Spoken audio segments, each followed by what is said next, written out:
전 세계적인 마케팅 전문지 포브스에 따르면 현대인은 하루에 5,000개 이상의 광고에 노출된다고 해요. 이것은 우리가 의식하든 의식하지 않든 우리 주변의 여러 상업 광고를 하루에 5,000개 이상 우리가 노출된다고 해요.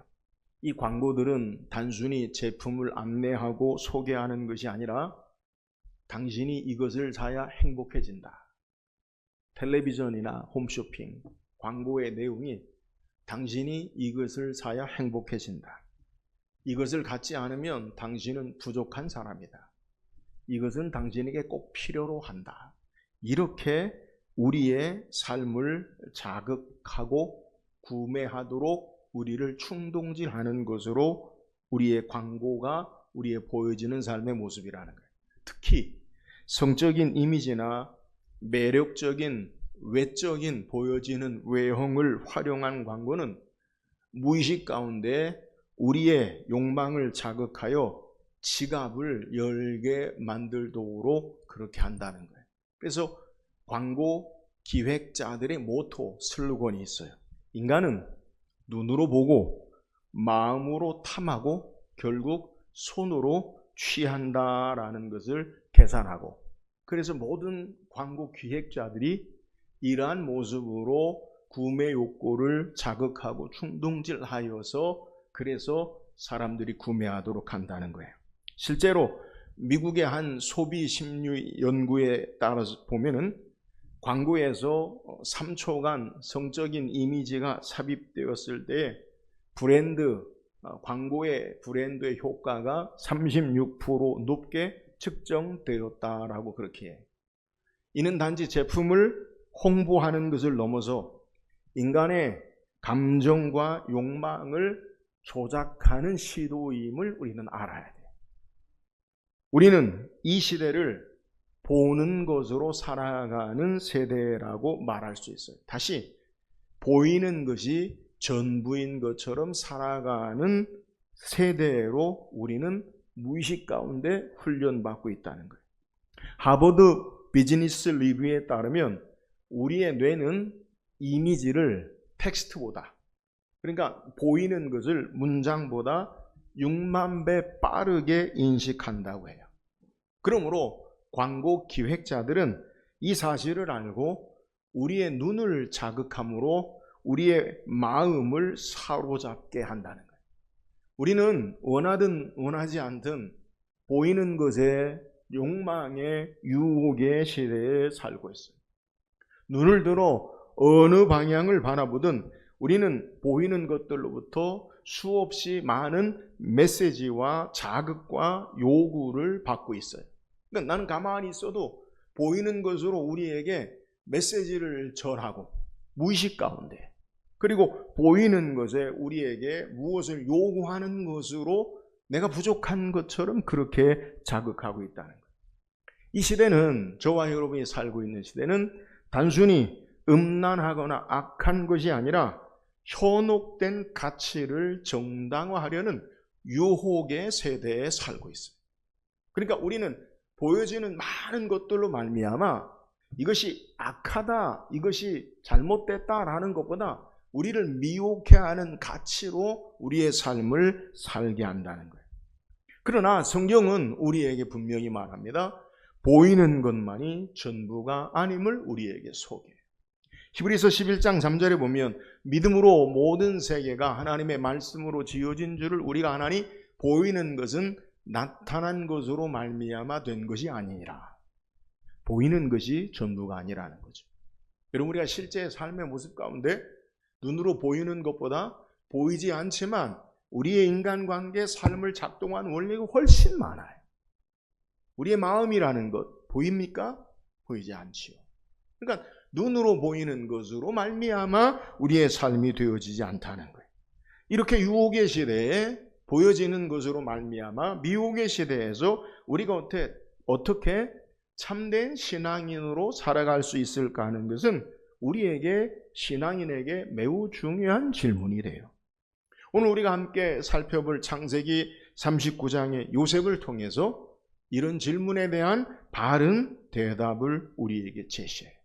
오늘 요셉이 겪는 시험과 유혹에서 어떻게 그가 믿음의 사람, 신앙인으로 대처했는지를 우리에게 성경이 보여주고 있어요. 오늘 말씀을 통해서 유혹이, 시험이 우리에게 어떻게 접근하는가, 그리고 하나님의 사람으로 요셉은 이 시험과 유혹에서 승리하는 삶의 모습을 우리가 묵상하고, 저와 여러분도 유혹을 이기고 승리하는 신앙의 삶을 살기를 주의 이름으로 축원합니다. 그렇다면 우리의 죄의 유혹이 어떻게 시작되어집니까? 우리 7절 한번 읽어봅시다. 7절입니다. 시작. 그 후에 그의 주인의 아내가 요셉에게 눈짓하다가 동침하기를 청하니. 자, 오늘 본문은 요셉이 애굽의 시위대장 보디발의 집에 가정 총무가 되어서 모든 일을 잘 처리해. 또 성경은 요셉에 대해서 그가 용모가 매우 준수하고 빼어난 모습을, 우리에게 매력적인 삶을 소개해. 이에 보디발의 아내가 요셉에게 성경에 보니까 눈짓한다라고 소개하고 있어요. 본문에 눈짓하다라는 말을 직역하면 눈을 들다라는 표현인데, 단순히 쳐다본다라는 의미가 아니라 그 의미를 넘어서 성경에서 욕망, 탐욕, 소유욕을 나타내는 상징적인 표현으로 사용합니다. 그러니까 눈을 든다라는 것은 자신의 욕망의 눈빛으로, 정욕의 눈빛으로, 탐욕과 소유욕으로 그것을 바라본다는 거예요. 마음에 품은 갈망이, 욕심이 눈의 외적인 시선으로 드러나는 것을 우리에게 소개하는 거예요. 보디발의 아내는 눈을 들어 요셉을 바라보고 그 보이는 것을 통해 유혹의 흐름, 시험의 흐름을 시작하고 있음을 우리에게 소개해요. 여러분 기억하세요. 죄가 우리에게 어떻게 시작되느냐?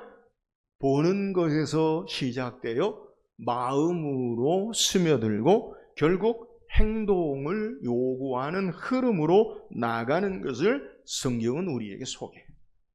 인류 첫 번째 아담과 하와가 죄를 지을 때 선악을 알게 하는 열매를 보고 첫 번째가 보암직도 하고 먹음직도 하고 지혜롭게 할 만큼 탐스럽기도 한지라. 여러분, 보는 것으로 시작된다. 인류의 첫 번째 노아의 홍수 심판의 인간의 모습을 성경은 어떻게 우리에게 소개하느냐? 망하기 직전에 창세기 6장 2절에 보니까 하나님의 아들들이 사람의 딸들의 아름다움을 보고 자기들이 좋아하는 모든 여자를 아내로 삼는지라. 하나님의 사람들이 사람의 딸들을 보고, 여러분 아름다움을 보는 건 문제가 없어요. 근데 아름다운 것을 보는 것만으로 그치는 게 아니라 죄악된 욕망과 탐욕으로 모든 여자를 아내로 취하고 삼는 것, 이것이 바로 문제가 돼요. 하나님의 사람 다윗은 어떻게 범죄합니까? 사무엘하 11장 2절에 보면 저녁 때 그의 침상에서 일어나 왕궁 옥상에서 거닐다가 그곳에서 보니 한 여인이 목욕을 하는데 심히 아름다워 보이는지라. 여러분 다윗이 어떻게 범죄하느냐? 성경에 이 본문의 말씀을 자세히 강의하지 않겠지만 저녁 때에 그의 침상에서 일어나. 보통 침상이 언제 일어납니까? 아침에 일어나야죠. 아침에 일어나야죠. 근데 낮에 그의 삶의 태만, 사무엘상 11장 1절은 이렇게 소개하고 있어요. 뭐라고 소개하냐? 그 해에 그 해가 돌아와 왕들이 출전할 때가 되매 다윗이 요압과 그에게 있는 그의 부들과 온 이스라엘을 보내니 그들이 암몬 자손을 멸하고 라빠를 에워쌌고 다윗은 예루살렘에 그대로 있더라. 성경에 그 해에 왕들이 출전할 때가 됐는데 다윗은 어디에 있어요? 예루살렘에. 왕들이 출전할 때 전쟁에 나가야 되는데 다윗은 어디 있다고요? 예루살렘에. 전쟁에 나가지 않고 예루살렘에 있다가 태만과 그리고 그의 삶의 침상에서 밤중쯤 일어나 왕궁을 거닐다가 목욕하는 여인을 바라보고, 그 여인이 누굽니까? 전쟁에 출전한 우리아의 아내 밧세바임을 알아요. 그럼에도 불구하고 간음하는 것을 성경이 우리에게 소개해요. 여러분, 성경에 인류의 첫사람 아담과 하와든 인류의 모든 심판의 직전의 인간이든 하나님의 사람이었던 믿음의 사람이었던 다윗이었던 범죄하는 데 출발이 어디 있느냐? 그들이 단순히 보았다라는 행위가 아니라 그들의 욕망을 통해서 활성화되는 그의 바라보는 것에 영적 메커니즘이 구조가 시작되는 것을 우리에게 소개해요. 여러분 기억하세요. 죄는 눈으로 시작하여 마음과 행동으로 확장되어진다는 거예요. 유혹은 보는 것에서 시작돼요. 어떻게 봅니까? 정욕, 탐욕, 소유욕으로 바라보는 거예요. 하나님 인간을 처음 창조하셨을 때 우리가 서로를 향해 바라보는 삶을 바라보는 시선이 어떠했는가? 하나님이 우리를 하나님의 형상과 모양으로 창조하셨어요. 서로를 하나님의 형상으로 존중하고 사랑하고 존경하고 함께하는 모습인데 죄가 들어오니까 하나님의 형상으로 보는 게 아니라 내가 하나님 되어서 상대를 격화시키고 이용하고 착취하고 인간을 수단화하고 그리고 정욕으로 바라보게 되는 거예요. 하나님의 풍성한 삶에서 벗어나 결핍과 한계의 모습 가운데 가져야 하는 삶의 모습이 상대를 존중하고 이해하고 사랑하고 섬기는 것이 아니라 뺏고 빼앗고 만족을 모르는 상태로 지배하고 억누르고 탐하는 모습으로 우리의 마음이 우리의 눈이 그렇게 바라보게 된다는 거예요. 그래서 인간의 모든 죄악은 어디에서 시작되느냐? 보는 데서 시작돼요. 하나님과 함께 보지 않는 세계관, 주님과 함께 보지 않는 인간의 눈이 죄로 인해 악한 것으로 나가게 되는 것을 우리는 기억해야 돼요. 장로교회 교리 가운데 전적인 타락, 전적인 부패에 대해서 소개. 오늘 오후 예배에도 이 감정에 대해서 제가 여러분에게 말씀을 드릴 텐데, 여러분, 인간이 타락했다는 것은 우리의 감정과 우리의 의지와 우리의 결단, 우리의 모든 것이 부패하고 타락한 것임을 알아야 돼요. 오늘 우리의 삶의 모습 가운데 보는 것으로 말미암아 하나님과 함께하지 않는 삶에 바라보는 것은 죄악에 빠질 수밖에 없음을 소개하고 있어요. 이 보디발의 아내는 하나님과 함께 바라보지 않아요. 오늘 우리가 보는 것에서 죄악이 시작된다. 하나님과 함께 우리의 시선을 들어 주님과 함께 주의 형상으로 주님과 함께하는 삶을 바라봐야 돼요. 그런데 오늘 보디발의 아내의 유혹, 죄의 유혹이 두 번째 단계가 뭐냐? 한 번에 그치지 않아요. 죄는, 유혹은 여러분 기억하세요. 시작은 보는 거 시작되고, 근데 그 죄가요 한 번으로 끝나지 않아요. 유혹의 두 번째 단계가 뭐냐? 죄는 언제나 조용히 그러나 집요하게 접근하는 모습을 오늘 성경을 통해 우리에게 소개해요. 보디발의 아내의 유혹은 한 번의 사건이 아니에요. 성경은 죄가 어떻게 사람을 무너뜨리는지 오늘 본문에서 매우 자세하게 정확하게 점진적으로 묘사해요. 10절 보세요. 10절입니다. 시작. 여인이 날마다 요셉에게 청하였으나 요셉이 듣지 아니하여 동침하지 아니할 뿐더러 함께 있지도 아니하니라. 자, 보디발의 아내가 요셉에게 날마다 요셉에게 청하였다. 자기와 함께 자기를 날마다 청한 모습을 우리에게 소개해요. 죄의 탐욕의 시험은, 공격은 지속적이고 반복적인 유혹으로 우리를 약화시켜요. 죄에 우리에게 다가오는 접근은요, 한번 훅 왔다가 극 가는 게 아니에요. 계속해서 지속적으로 유혹을 우리에게 가져다 줘요. 오늘 본문에 보디발의 아내가 매일 집요하게 요셉에게 청하였다. 계속했다는 말을 우리에게 소개해요. 여러분, 오늘 우리가 마주하는, 오늘을 사는 저와 여러분의 유혹의 시대의 삶의 현실도 마찬가지. 여러분, 우리에게 보는 것으로 우리를 유혹하는 것이 뭡니까? 매일 노출되는 여러분 자극적인 컨텐츠. 끊임없이 비교와 열등감을 자극한 SNS. 여러분 SNS 많이 하시죠? 저는 SNS를 안 해요. 왜 안 하느냐?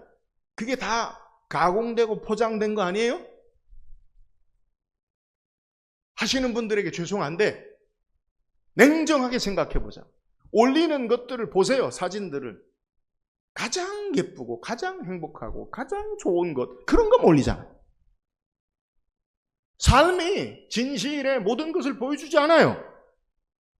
우리는 또한 우리의 삶을 통해서 어떻게 일반화시키느냐. 야, 다른 사람 다 그래. 괜찮아. 반복적으로 정당화하는 것으로 우리에게 모든 것이 다가와요. 여러분, 우리 유튜브 많이 보시는데 유튜브 콘텐츠가요, 내가 어떤 것을 한번 이렇게 보면 알고리즘 그것과 연관해서 활성화해서 관련된 것을 계속 보여줘요. 보는 것으로 얼마나 많은 것으로 미혹하고 우리를 현혹시키고 우리의 삶 가운데 지배하게 미혹하는지를 몰라요. 우리가 어떻게 이런 유혹과 죄에 대해서 대처할 수 있습니까? 본문에 요셉이 어떻게 보디발의 아내의 집요한 반복적인 유혹을 그가 거절합니까? 10절에 보니까 요셉이 듣지 아니하여 라고 소개하고, 다시 함께 있지도 아니하니라. 듣지 않고요, 함께 있지 않는다라고 소개하고 있어요. 여러분, 이게 뭡니까? 거절하는 거, 피하는 거예요. 유혹과 시험 가운데서 야, 나는 괜찮아. 아, 나는 할 수 있어. 아, 나는 이런 것에 영향을 받지 않아. 여러분, 그런 삶은 없어요. 거절하고 피하는 모습을 우리에게 소개해요. 우리의 오늘 삶의 현장에 중요한 시험과 미혹에 대한 대응 방법을 우리에게 소개하고 있어요. 여러분, 하나님의 사람 요셉은 거절하고 피하는 모습을 소개해요. 거절하고 피하세요. 잠언 4장 14절 15절에 보면 사악한 자의 길에 들어가지 말며 악인의 길로 다니지 말지어다. 그의 길을 피하고 지나가지 말며 돌이켜 떠나갈지어다. 사악한 자의 길에 가지 말고 악인의 길에 가지 말라. 피하고 지나가지 말라.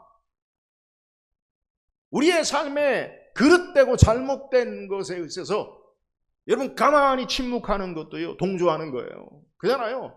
악한 사람들은요, 자기 악한 행위를 이야기하고 그 사람이 가만히 있어도 함께하는 것으로 알아요.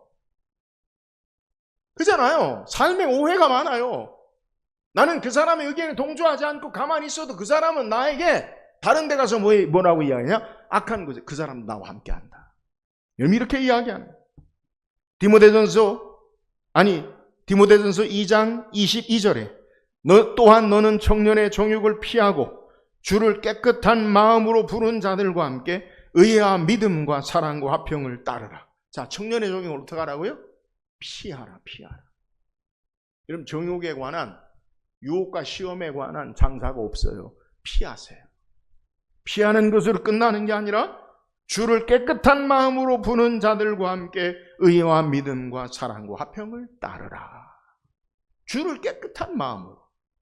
여러분, 유효상종이라고 믿음 안에 있는 사람들이 믿음 안에 삶을 행할 때에 하나님의 선한 역사와 하나님의 은혜와 도움을 나눌 수 있어요. 악한 자의 삶의 길에서 결코 행할 수 없어요.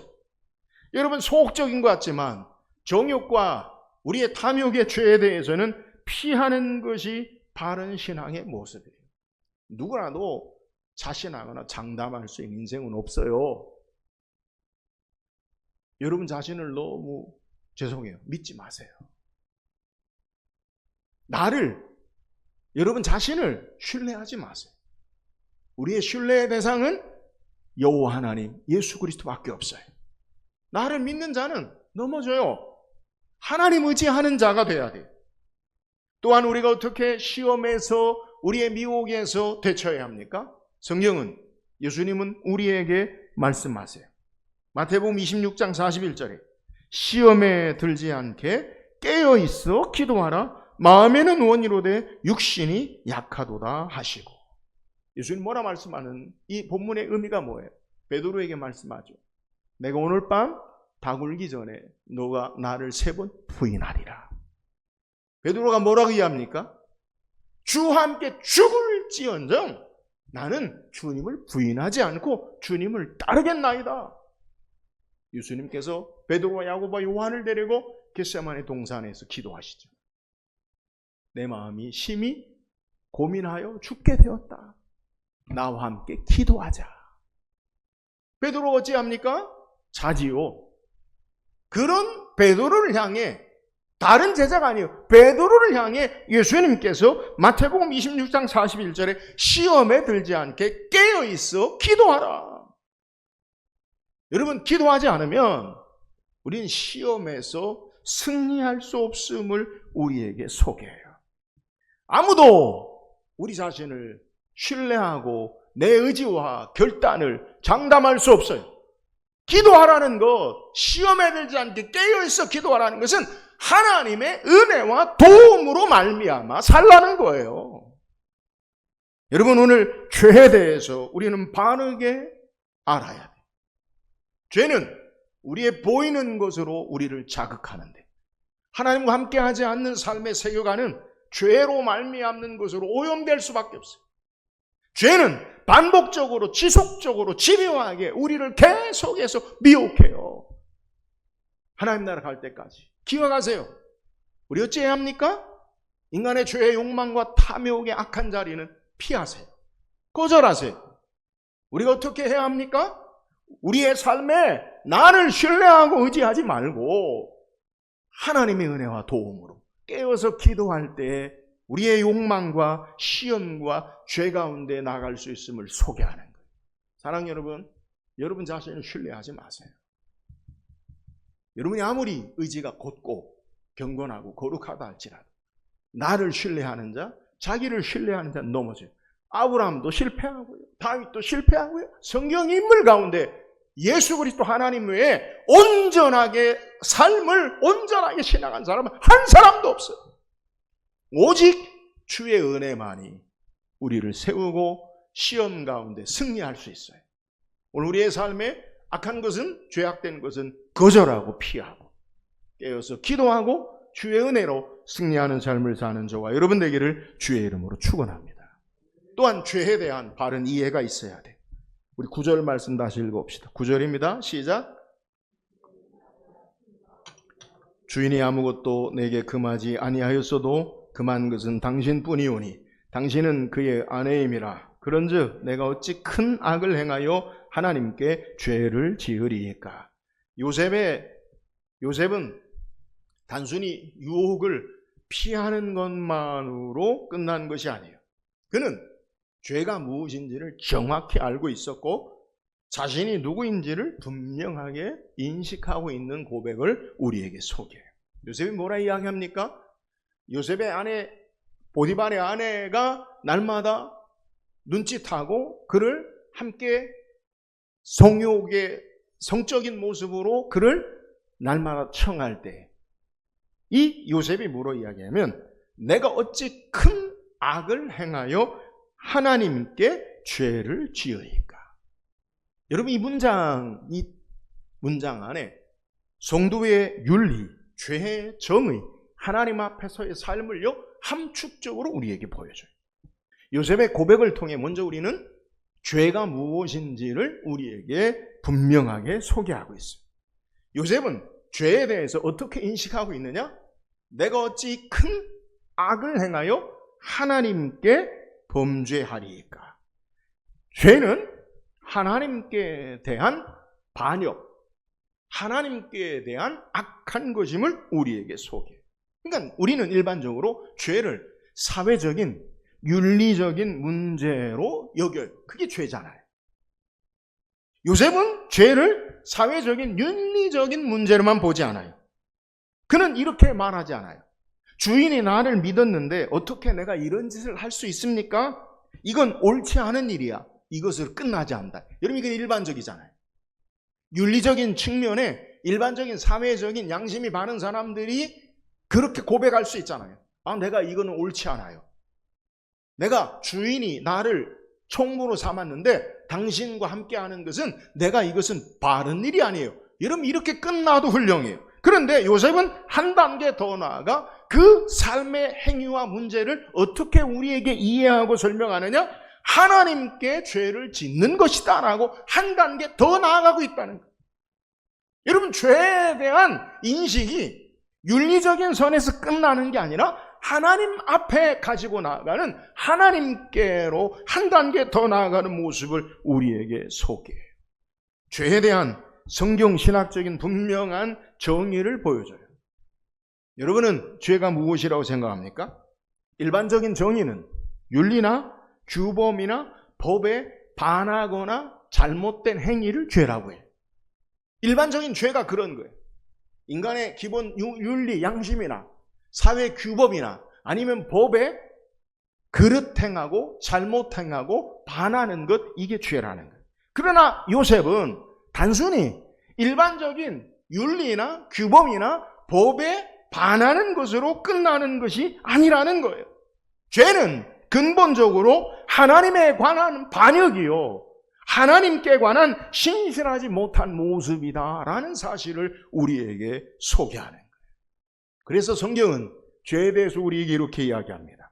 시편 51편 4절에 내가 주께만 범죄하여 주의 목전에 악을 행하여 싸우니 주께서 말씀하실 때 의로우시다 하고 주께서 심판하실 때 순전하시다 하리이다. 내가 주께만 범죄하여 주의 목전에서 악을 행하여 싸우니, 이 말은 내가 하나님께만 죄를 지었습니다, 그 말이 아니에요. 삶을 확대해서 하나님 앞에 삶의 모습이 죄라는 거예요. 예수님은 죄에 대해서 우리에게 이렇게 말씀합니다. 요한복음 16장 9절 말씀에 죄에 대하여라 함은 그들이 나를 믿지 아니함이요. 죄가 뭐라고요? 하나님과의 관계라고요. 주님과의 관계라고요. 호세아 6장 7절에 보니까 그들은 아담처럼 언약을 어기고 거기에서 나를 반역하였으니라. 죄가 뭡니까? 인간의 윤리와 규범과 인간의 법을 한 단계 뛰어넘어 하나님 앞에서의 삶의 관계요, 하나님과의 언약적 관계가 깨어지는 것, 이게 가장 우리의 삶의 죄의 모습임을 우리에게 소개하는 거예요. 그래서 요셉은 이 죄에 대해서 말할 때 내가 어찌 큰 악을 행하여 하나님께 죄를 지으리까 라고 고백하는 거예요. 요셉은 죄가 하나님께 대한 관계 파괴요, 또한 하나님 앞에서의 삶의 모습이다라는 기준을 우리에게 제시하는 거예요. 그러므로 죄에서 승리하는 모습이 무엇이냐? 그건요, 하나님과의 바른 관계의 삶으로 제시돼요. 예수님이 이 땅에 오신 것이 뭐예요? 우리의 죄를 사하시기 위하여. 우리의 죄를 사하시는 게 뭡니까? 결국 하나님 앞에 나아갈 새로운 화평의 길을 여시는 거예요. 이게 바로 죄의 문제를 해결하는 모습이에요. 반면에 보디발의 아내는, 그는 하나님이 계시지 않아요. 하나님과 상관이 없어요. 요셉은 하나님 앞에 살고 하나님과 관계의 삶으로 죄를 바라보고 있어요. 요셉이 죄를 짓지 않는 이유는 단순히 누구에게 들키고 들키지 않는 보디발의 아내의 문제가 아니에요. 요셉은 항상 하나님 앞에서 삶이 있음을 그가 인식하고 죄에 대해서 그가 우리에게 보여주는 정의의 모습을 소개하는 거예요. 보이지 않는 하나님께서 자신을 보고 계심을 인식하고 살았어요. 종교개혁자들의 슬로건, 모토가 뭡니까? 한 가지가 뭐냐면 코람데오, 하나님 존전해. 하나님 앞에서의 살아가는 모습, 이것이 바로 죄 가운데 살지 않는 모습임을 우리에게 소개하는 거예요. 오늘 성경 우리에게 요셉을 통해 죄가 무엇인지를 바르게 증거해요. 죄는 인간의 윤리나 규범이나 법을 반하는 것에 문제에 그치는 것이 아니라 하나님과의 관계가 깨어지는 반역이요, 하나님 앞에서의 삶의 모습을 잃어버린 것이 죄예요. 인류의 첫사랑 아담과 하와가 하나님의 말씀을 거역하고 하나님 앞에서 쫓겨난 삶의 모습, 이게 죄예요. 오늘 요셉은 우리에게 분명하게 죄에 대해서 소개하는 거예요. 오늘 우리는요, 죄에 대한 바른 인식이 있어야 돼요. 그게 뭡니까? 내가 하나님과의 관계가 바른 하나님 앞에서의 삶을 사느냐. 여러분, 이게 죄냐 죄가 아니냐라는 것, 이것을 우리에게 소개하는 것. 하나님과의 바른 관계의 삶, 하나님 앞에서의 사는 것, 이것이 바른 신앙의 자세임을 우리에게 소개해요. 아담과 하와는 하나님과의 친밀한 관계 속에서 범죄함으로 하나님 앞에 피하여 숨고 에덴에서 쫓겨났어요. 죄가 관계를 파괴하고 하나님과, 죄가 하나님 전전에 하나님 앞에 살지 못하고 하나님을 피하여 두려워하고 쫓겨나는 삶을 우리에게 소개해요. 사랑하는 여러분, 오늘 요셉을 통해 다시 한번 우리에게 죄를 성경은 분명하게 말씀해요. 죄는 하나님께 대한 반역이, 말씀을 따르지 않는 언약의 파기요, 하나님 앞에 살지 않는, 하나님을 떠난 삶이 바로 죄의 모습임을 우리에게 증거하는 것. 다시, 오늘 나는 하나님과의 바른 관계가 삶으로 사라집니까? 여러분, 하나님과의 관계가 바르게 여러분의 삶이 있습니까? 하나님과의 관계의 바른 삶은 말씀을 따라 순종하고 신앙하는 삶이에요. 내가 하나님 말씀을 따라 순종하고 신앙함으로 하나님과의 바른 관계의 삶이 있느냐? 다시, 죄는 하나님 앞에서 하나님을 모시고 신앙하는 거예요. 여러분, 주님 모시고 신앙합니까? 주님과 함께하는 삶의 신앙의 모습입니까? 이것을 떠난 것은 모두가 죄임을 알고 날마다 하나님과의 바른 언약의 관계, 그의 말씀을 따르는 삶, 하나님 모시고 친밀한 관계 속에 우리 주님 모시고 하나님 앞에서 신앙하는 저와 여러분 되기를 주의 이름으로 축원합니다. 마지막, 죄에 승리하는 모습. 시간 관계상 빨리 합시다. 창세기 39장 20절에 우리가 읽지 않았지만, 이에 요셉의 주인이 그를 잡아 옥에 가두니 그 옥은 왕의 죄수를 가두는 곳이었더라. 요셉이 감옥에 갇혔으나, 여러분, 요셉이 죄에 대해서 넘어졌어요, 이겼어요? 승리했어요. 근데 그 결과가 뭐예요? 옥에 갇히는 것. 형통이 아니에요. 죄의 승리의 모습이 뭐냐? 축복과 형통이 아니라 옥에 갇히는 모습을 소개해요. 여기서 우리는 성경을 읽으면서 좌절할 수 있어요. 하나님의 정의가 요셉에게 그대로 적용된다면 죄에서 승리했으니까 요셉이 또 잘 돼야 되잖아요. 근데 죄의 결과가 오늘 우리의 삶의 모습에 보면 요셉에게 그대로 정의가 해당되지 않는 것 같아요. 우리가 기억할 것은 신앙적인 의로운 선택 가운데도 즉각적인 보상으로 이어지지 않는다는 것이 저와 여러분의 신앙생활의 현실임을 알아야 돼요. 다시, 우리가 하나님을 따라 말씀을 따라 순종하고 그러면 모든 것이 잘 되고 축복돼야 되는데, 여전히 어려움이 있고 여전히 질병이 있고 여전히 삶의 문제가 있을 수 있다라는 거예요. 즉각적인 보상이 되지 않는다. 여러분, 요셉의 승리가요, 즉각적인 우리가 원하는 보상이 되어지지 않아요.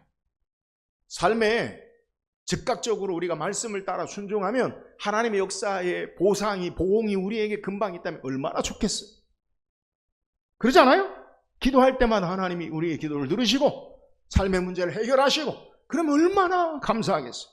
그런데 우리의 삶에 그렇게 되지 않아요. 요셉이 어떻게 되었어요? 감옥에 갇혔어요.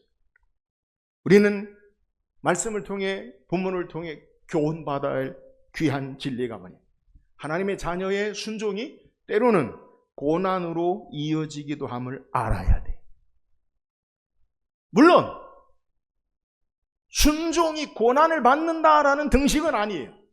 말씀에 순종하면 다 고난받는다, 그건 아니에요. 그런데 순종이 때로는 고난으로도 이어진다라는 것을 성경을 통해 이해해야 된다는 것.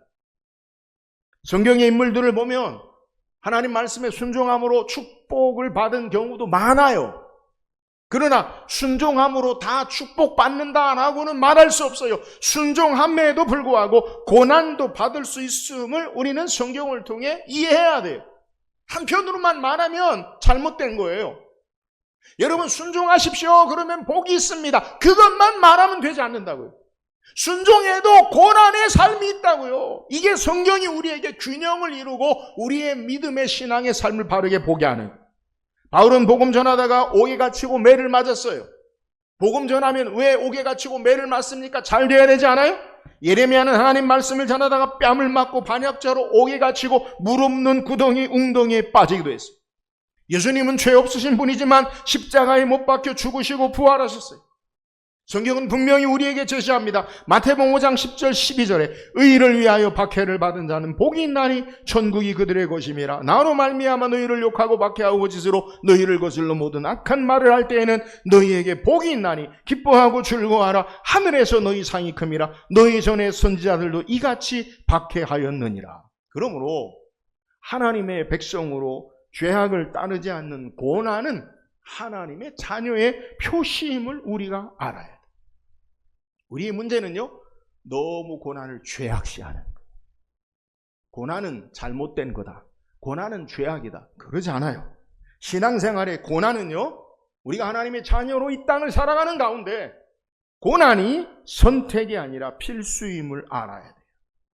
그러면 우리는 여기서 이렇게 질문합니다. 목사님, 그렇다면 말씀을 따르는 고난을 왜 선택해야 합니까? 왜 말씀 따라야 돼요? 왜 우리가 그렇게 살아야 돼요? 어려운데 왜 그렇게 살아야 돼요? 이렇게 질문할 수 있어요. 가장 중요한 근본적인 이유가 뭡니까? 고난 가운데서도 하나님을 따라 고난 당함에도 불구하고 여호와께서 함께 하시기 때문이라는 거예요. 창세기 39장 21절에 여호와께서 요셉과 함께 하시고 그에게 인자를 더하사 간수장에게 은혜를 받게 하시매 요셉은 죄를 이기고 감옥에 갇히고 고난을 당하지만 하나님은 그 감옥에서도 함께 하셨어요. 여러분 참된 축복이 뭐냐? 환경이 아니라 조건이 아니라 여호와께서 함께 하심으로 정의되고 있음을 알아야 돼요. 우리는 중요한 교훈을 얻습니다. 세상은 결과가 좋으면 성공이라고 말하지만 하나님은 우리의 삶의 과정 속의 신실함을 보세요. 요셉은 선택으로 잠시 고난받았지만 과정을 통해 하나님의 섭리 안에서 하나님의 궁원의 도구로 하나님과 함께 하시는 그의 삶으로 사용받은 것을 우리에게 소개해요. 결국 하나님과 함께 하는 것이 승리하는 삶이요. 신실함이 하나님이 우리에게 요구하시는 것을 우리에게 소개하고 있어요. 하나님이 정말 우리에게 요구하는 게 뭡니까? 세상적인 성공이 아니라 고난이 없는 형통이 아니라 하나님과 함께 사는 거룩함임을 깨달아야 돼요. 하나님이 우리에게 정말 요구하시는 것은 삶의 우리의 부함과 가난함과 건강함과 약함과 성공과 실패의 문제가 아니라 어떤 모습이든지 하나님이 함께 하시느냐. 여러분 이게 바로 하나님이 우리에게 원하시는 삶이다. 예수님은 이 땅에서 세상적인 기준의 성공으로 향하여 살지 않으셨어요. 예수님이 이 땅에 오셔서 만사형통의 삶으로 세상의 황제처럼 권력과 재물과 호화스러움의 가치를 추구하지 않으셨어요. 오직 예수님은 하나님의 뜻을 따라 이 땅에서 거룩함으로 신실함으로 삶을 통해 하나님과 함께 하시는 삶을 산 것을 우리에게 소개해요. 요한복음 8장 29절에 나를 보내신 이가 나와 함께 하시도다. 나는 항상 그가 기뻐하시는 행함으로 나를 혼자 두지 아니하셨느니라. 하나님 아버지의 뜻을 따라 함께 하심으로 낮아지심과 섬김과 죽으심과 부활하심으로 말미암아 생명과 승리를 주셨어요. 사랑하는 여러분, 오늘 우리에게 죄에서 이기는 참된 승리의 결과, 승리의 모습이 무엇입니까? 세상의 기준과 성공이 아니라 예수 그리스도를 본받아 하나님을 본받아 주의 거룩하심 가운데 사는 삶이요 하나님과 함께 사는 삶임을 믿으시기를 주의 이름으로 축원합니다. 하나님과 함께하는 삶, 이것이 가장 큰 축복이에요. 천국에 왜 갑니까? 제가 반복해서 계속 증가하잖아요. 금으로 된 유리 같은 수정바다 열매가 있고, 여러분 그게 중요한 게 아니라 하나님이 그들 가운데 함께 거하시는 것, 그리스도와 함께 사는 것, 그게 천국이에요. 사랑하는 여러분, 죄에 대한 승리의 보상, 물론 하나님께서 우리의 삶을 역사하셔서 합력하여 손이 되게 하세요. 그러나 가장 귀한 승리의 축복이 뭐냐?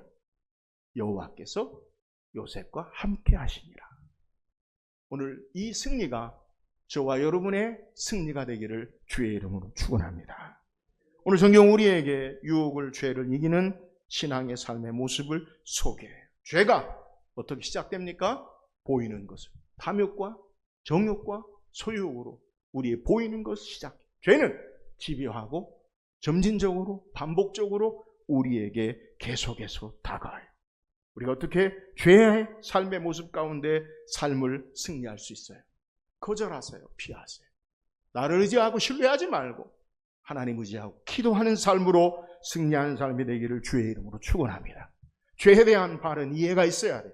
단순히 윤리적인 규범적인 그러한 삶의 단계로 끝나는 게 아니라 하나님께 대한 반역이 죄예요. 하나님 앞에서 살지 못함이 죄라는 사실을 깨달아야 돼요. 그러므로 우리 날마다 하나님 앞에서 하나님과의 바른 관계의 삶으로 죄에 대해서 승리할 수 있기를 주의 이름으로 축원합니다. 죄의 결과, 승리한 결과가 무엇이 되어야 합니까? 만사형통 성공이 아니라 하나님이 함께 하심이 죄에 대한 승리의 축복이에요. 요셉처럼 죄에 대해서 승리함으로 우리 어떤 모습이든지 여호와께서 함께 하시는 승리하는 삶을 사는 우리 모든 성도 되기를 주의 이름으로 축원합니다.